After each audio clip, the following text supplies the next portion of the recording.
Okay, so thank you, John, very much for doing this. We've got a series of questions that we're going to ask you, and I'm going to kick things off straight away.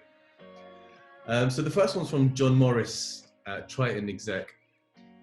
And his question for you is, in those moments when the anxiety comes in as a thought arrives, as much as it is an overwhelming and a horrible feeling, it's also one that seems justified in your mind for that moment.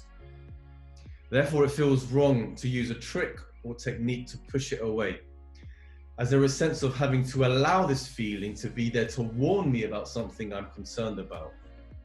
So what do you say to that?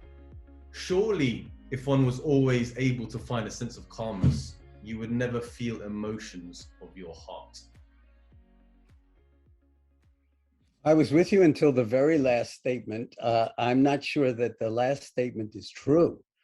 But yeah, we're not trying to push anything away, and we're trusting those feelings, and we're basically putting out the welcome mat for those feelings and not trying to push them away or idealize some kind of special state where we can just be infinitely equanimous. But we can be aware of how unequanimous we are and how much we're hurting and how much we're lost or confused.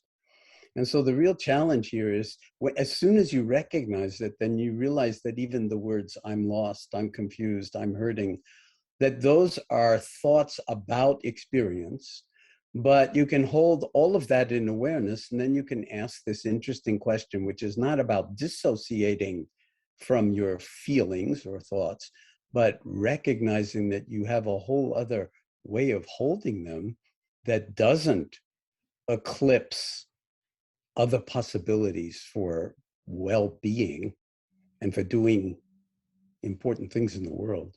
And that is, you can ask yourself the question, is my awareness of my anxiety or my anger or my sadness or whatever it is that's gobbling me up at the moment, is my awareness of it angry or sad or, frightened?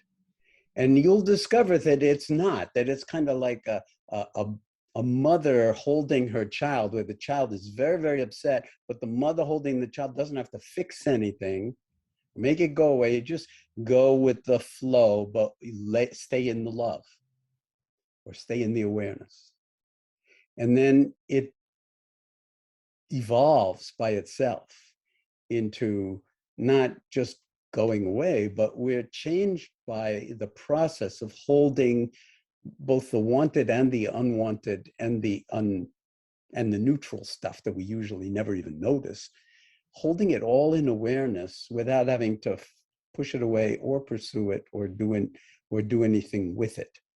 And in that sense, we're learning how to inhabit this hidden dimension of reality called human awareness that actually can do a huge amount of work when it's aligned in sort of ethical foundation of non-harming, including non-harming yourself with all your negative thoughts and depressive thoughts and anger often turned inward or feeling inadequate, I'm not good enough.